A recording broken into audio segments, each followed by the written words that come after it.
Many of you have heard of HB 56, Alabama's new anti-immigrant law that has increased the trend of detention and deportation of non-criminal immigrants in attempts to prevent them from finding work, housing, medical treatment, deters their children from attending school, promotes racial profiling, and deflects law enforcement from focusing on actual crime.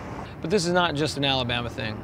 Similar laws have been passed in other states, and all over the country, politicians are attempting to scapegoat immigrants for our economic troubles, downplaying decisions like NAFTA, CAFTA, and other corporate-driven policy that are actually the cause of suffering world economies. In other news this evening, hundreds of Occupy protesters traveled to Gadsden to protest outside the Etowah County Jail. On December 3rd, 2011, Occupy Birmingham joined the larger community in protesting not only HB 56, but national immigration policy, and marched on the federal ICE detention center in Gadsden, Alabama.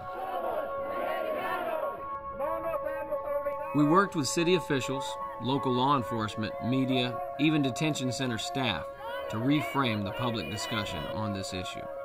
It was a powerful demonstration that opened many of our eyes to the severity of the problem and instilled in us the necessity to continue to fight on this issue.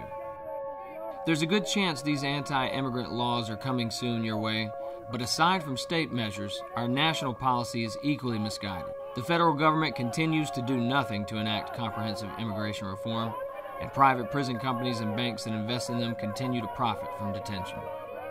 Without widespread national response, we will continue to break up families, deport immigrants, citizens, and evade our real economic and cultural failures while political leaders benefit in the short term by this divisive and deplorable rhetoric.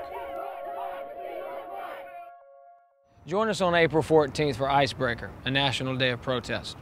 Reach out to other Occupy groups as well as other civic organizations to overturn not only these regressive state laws, but to overtake the national discussion and move toward a sensible immigration reform that will strengthen our social and economic communities.